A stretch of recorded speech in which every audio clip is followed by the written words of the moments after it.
Hello and welcome to Lecture 4 as part of the Witch Hunts in Early Modern Europe transition unit of work for Year 11 going into Year 12. We're going to look today at the legal foundations of the witch hunt and some of the legal changes that allowed witches to be prosecuted and executed in such large numbers.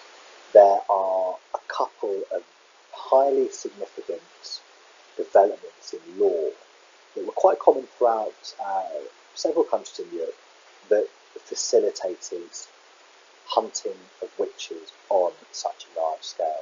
The illustration you can see on the background of this slide is a sketch of a building in Bamberg in Germany called the Witch House, a building specially designed for the detention and interrogation and trial of people suspected of being witches, and it gives you a sense of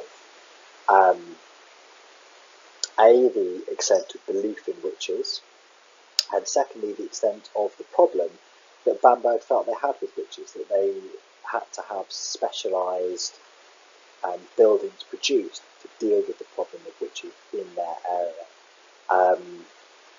A more, terrifying, horrible building, if you imagine what went on there. It's hard to imagine, but we will look at those developments as part of this lesson. The first will be to do with the method of gathering evidence and the nature of evidence that was used in witchcraft trials. And the second will be to do with torture and interrogation. I'm not going to go into lots of gory details about methods of torture that were used. I don't think there's a need to go into that. It's just a necessary understanding that witch hunting could not have occurred on the scale that it occurred without the use of torture as part of the interrogation process. But here's some context first. The judicial system, and when we talk about the judicial system, we're talking about the legal system in a particular area. So the system of magistrates, judges, inquisitors, people that went out and investigated the crime of witchcraft, and legal officials. And in most cases, witches were executed having first passed through the judicial system of a particular area. Cases where peasants or villagers take it upon themselves to round up somebody suspected of being a witch and execute them without going to the authorities first, are not widespread. Largely people were tried and prosecuted and executed legally, in inverted commas, by the state or by the authorities in the area in which they lived.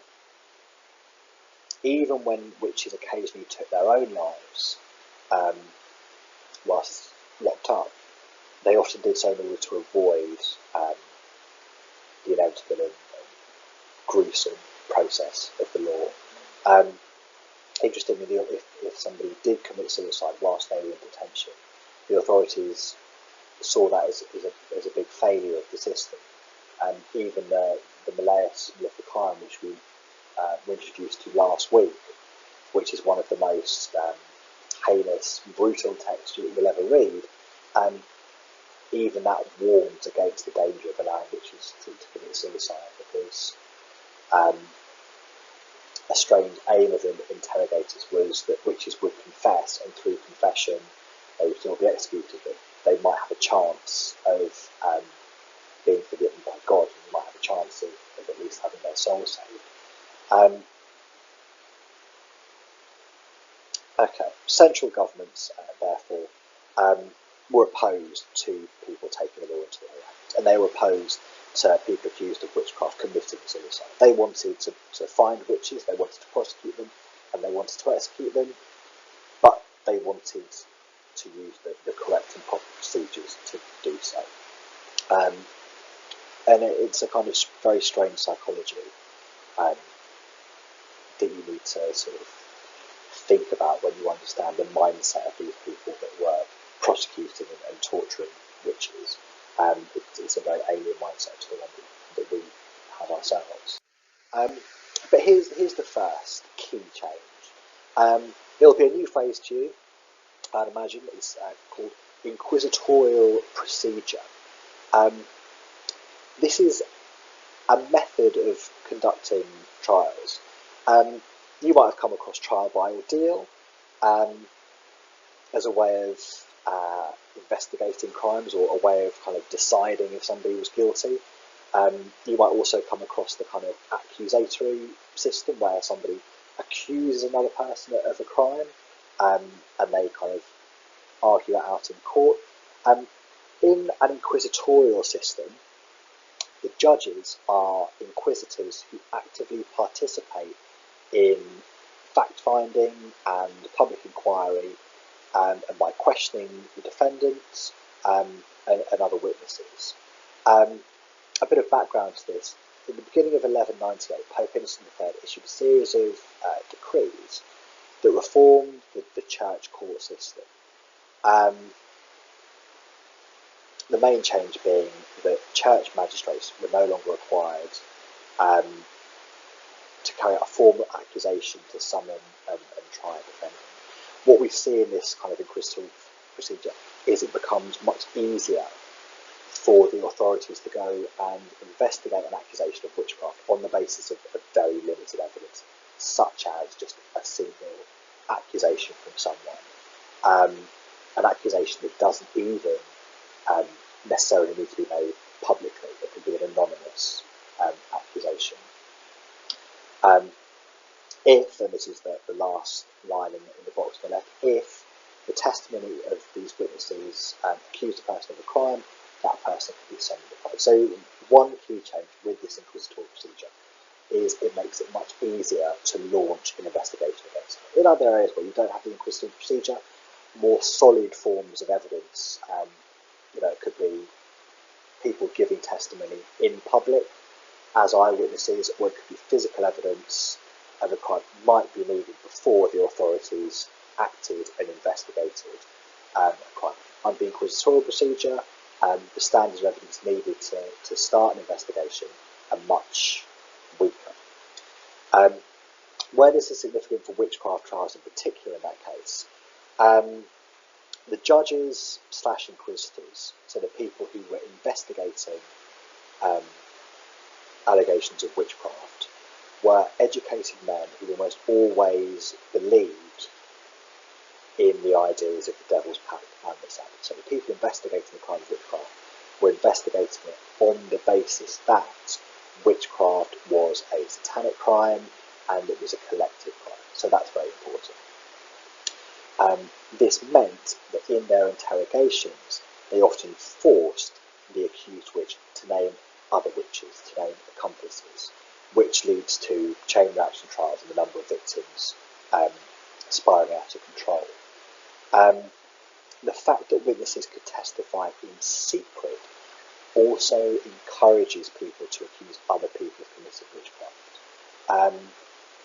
Under the accusatorial system, if, for example, I accuse somebody of committing a crime and I couldn't prove it, or it was proved that I was lying, I might be liable to receive the punishment that the guilty person would have had to have suffered.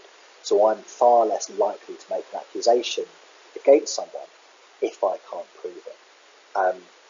Under the inquisitorial system, if I don't like someone and I want to accuse them of committing a crime to get rid of them or to have them punished, I don't really have an awful lot to lose. It's very unlikely that there'll be any consequence for me for doing that, particularly, as we mentioned before, because of the fact that I can make this accusation anonymously or in secret. So if you imagine this on a village level, there's somebody unpopular in the village or in your community that you or several other people want to get rid of, accusing them of witchcraft and having them sentenced and punished by the legal system, letting the legal system, I suppose, do your dirty work for you, if you like, is a viable and fairly low risk option. Some other legal changes that we can see here as well, and a bit of context of when these changes came in. Here is a summary of legal developments. These don't all happen at once. They occur gradually over time between the 13th and 16th centuries, but they're very important in encouraging witch hunting, and also encouraging or increasing the likelihood that somebody would be found guilty of the crime of witchcraft. So number one, as we've mentioned before,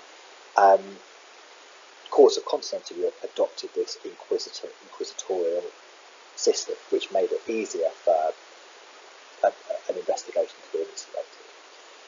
Number two, these inquisitorial courts were given the right to torture persons accused of witchcraft. This is important because, as we touched upon in the first lecture, there's not a lot of physical, if any, physical evidence of the crime of witchcraft taking place. And there's not really any eyewitnesses to the crime of witchcraft because Sabbaths didn't exist. People couldn't fly on broomsticks. Which means the only real evidence you have to convict somebody is confession. And people aren't going to confess to these crimes unless they're tortured beforehand. And torture also being significant because it allows the authorities to make confessing witches known accomplices. Secular or non-religious courts took over from religious courts in prosecuting witchcraft, and local and regional courts were allowed to operate without much interference from central government or control, and this ensured a relatively high number of convictions and executions. You do find that in areas where the legal system is more centralised, you get lower rates of conviction. An example of this is in England, outside of the period of the English Civil War, where the legal system breaks down. England had quite a centralised legal system in that if somebody was accused of witchcraft by their neighbours or their local community, they would be put before a magistrate who would decide whether there was any truth to the allegations. But their ultimate trial would be by a kind of travelling centralised court called the Assizes, which travelled around the country in circuits and heard important cases like capital crimes, like witchcraft. Now, it's important because the judges who presided over those trials were not influenced by any of the kind of petty local squabbles that might have led to the person being accused of being a witch in the first place. They're far more objective, and they're far less likely to be influenced by these sort of local village tensions and sources of disagreement, and therefore you get a lower rate of conviction. You also had courts of appeal that you could resort to in England as well, before you were potentially executed for the crime of witchcraft. Where justice is carried out on a local level,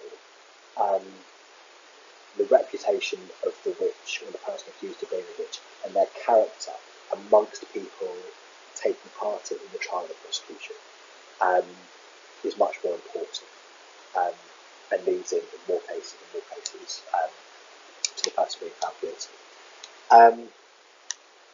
And this is a key point involved with loss of intensive witch hunts didn't begin until many European courts had adopted this inquisitorial procedure and begun using torture. So it's a very important precondition of the witch hunts. No inquisitorial procedure, no torture, probably no witch hunts on the scale that we saw at this time. Because without torture, you don't get confession. Without confession, you don't have proof of guilt. Without proof of guilt, you don't get witches to name accomplices. And without naming accomplices, you don't get very, very people being found guilty of witchcraft. So these things are incredibly important. In practice, this is how the inquisitorial system worked, and this is why it facilitated such widespread accusations and convictions for witchcraft. So the system allowed individuals or members of the community to denounce, to basically grass up, a suspected individual before the judicial authorities. The system also allowed an officer of the court, either a public prosecutor, sometimes the judge in the trial himself, to proceed against the accused on the basis of information he gained himself, often that information is little more than rumor. And actually, when you read texts like Guazzo's book on witch hunting, his kind of witch hunting manual, or the Malleus Maleficarum, these witch hunters, these judges, really stress that rumour in witch hunting cases is reliable evidence. They really do endorse the fact that based on a bad reputation or a rumour for being a witch, you should proceed against this person. And also that you should really assume that they are guilty. They really saw this as strong evidence in a way that nowadays would be totally unthinkable to us. It was also, the system also worked by allowing investigations to be initiated in this way, made individuals, especially those who were unpopular in their local communities, vulnerable to frivolous, malicious, or politically motivated accusations. So when we come to see why certain people were found guilty of witchcraft, it's worth bearing in mind these were people in their communities who had in some way aroused the suspicion, jealousy, resentment, anger of the people they lived around, because the Inquisitorial Procedure made it very easy for people to make accusations of witchcraft against them, which were then prosecuted. So that's why it's so important. Once the judicial process had been launched and the judge and his officers had taken it upon themselves to investigate the crime and determine whether the accused person was guilty, they used a number of practices which obviously today would be unthinkable. They could do this by carrying out secret interrogations of the accused and other witnesses. This testimony was recorded, and you have quite a large number of trial documents where the questions put towards accused witches and their responses are recorded in an awful lot of detail. And this kind of repetitive questioning, the same questions over and over again, to see if inconsistencies in a confession or in answers would crop up. It was an important way of determining if somebody was guilty.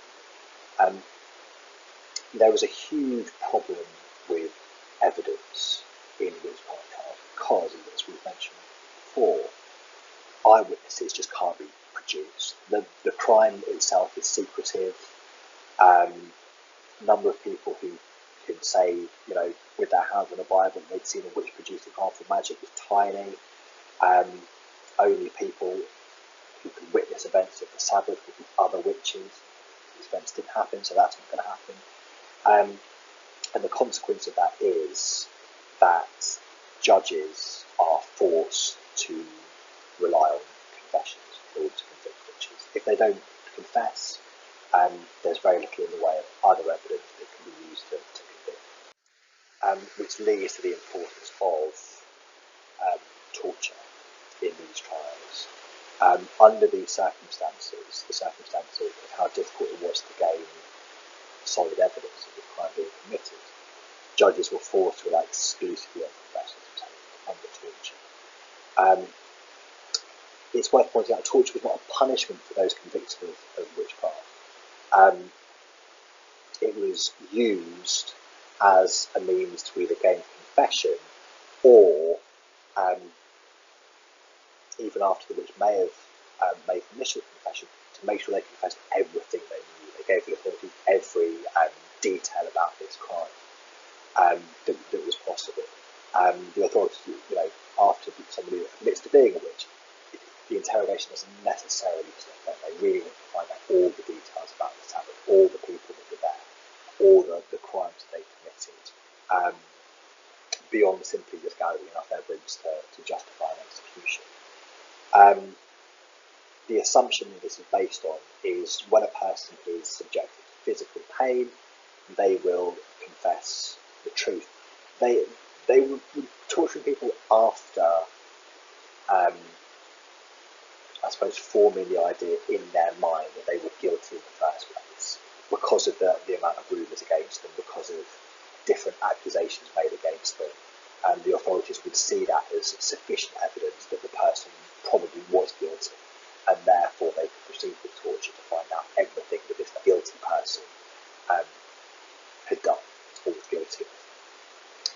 And that's where you have the second point involved. That torture could not be implemented until it could be proven that a crime had taken place, which on the face of it sounds quite reassuring, until you find out that an exception was made for witchcraft cases, as it was accepted that this was an occult or magical crime where normal evidence might not be available. So it's an example here of normal legal restraints being put to one side in the cases of witchcraft, because witchcraft is seen as such a heinous crime. Normal procedures don't necessarily need to be followed.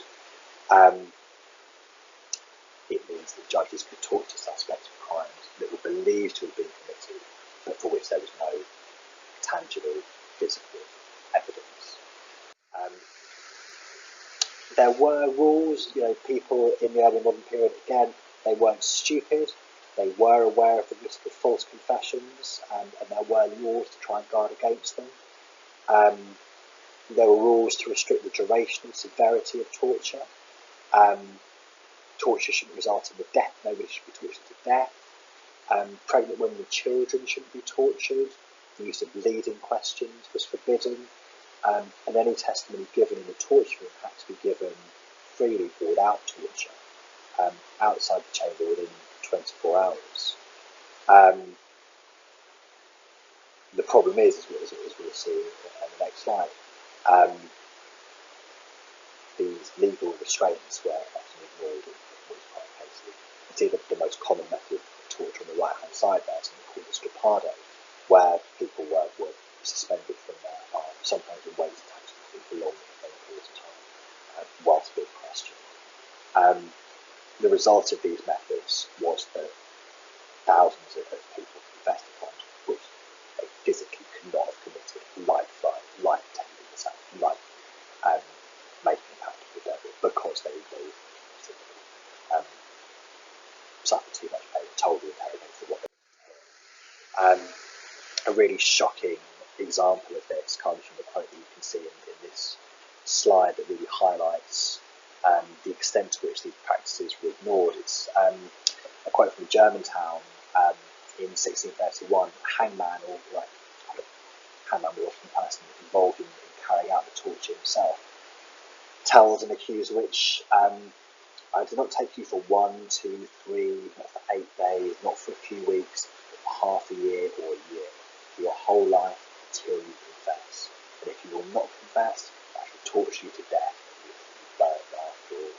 So you can see why the situation of being locked in something like the witch house that you can see in that image with the cellars underneath, the physical pain of torture, the psychological pressure of somebody telling you things like this, the psychological pressure of repeated leading questions, led, the vast majority of people to making these incredibly detailed, incredibly developed confessions to crimes that they physically could not have carried out.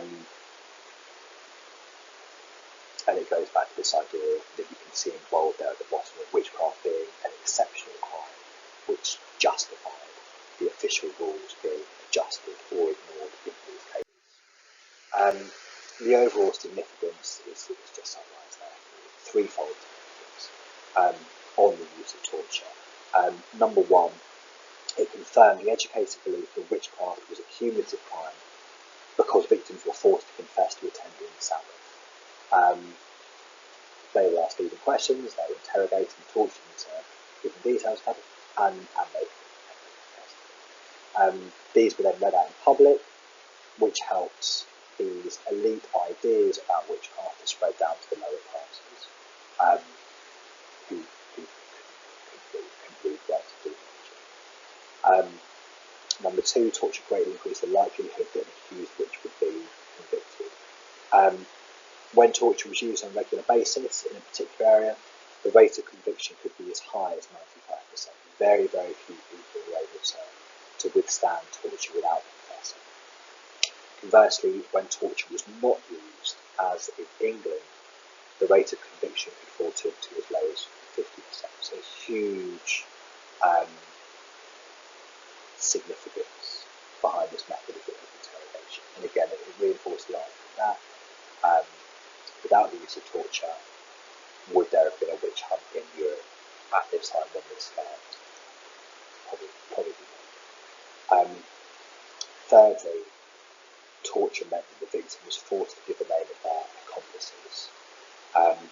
Only after this occurred did the authorities begin to believe that witchcraft was a conspiracy, and this allows large-scale chain reaction witch hunts to occur, in which hundreds of people could be convicted and executed in a very short space of time. And again, it goes back to the difference between elite ideas about witchcraft and peasant ideas of witchcraft, and the peasant view of witchcraft largely being that witchcraft was one bad apple, one bad individual using arts and magic, versus the elite view that it was part of a much wider conspiracy. And you can start hopefully seeing now these ideas of fear of the devil, the impact of the Reformation, religious changes, legal changes, and these different factors that we've seen in previous lessons kind of coming together and combining to cause the witch hunt to take place. And an event as complex and significant as the witch hunt is never going to have one cause that we can understand. It's going to be the result of several different factors coming together and resulting in the event taking place. And hopefully now you're at the stage of the course where you can start seeing how those different threads are coming together to create such a terrible, terrifying event as the witch hunt. Next lesson will be our last lesson on causes before we start to look at some skills work on interpretation. So I will look forward to that. In the meantime, you have your activities on this topic. I've put in the folder some additional reading from the Malleus Maleficarum and what the authors of that text have to say about the use of torture.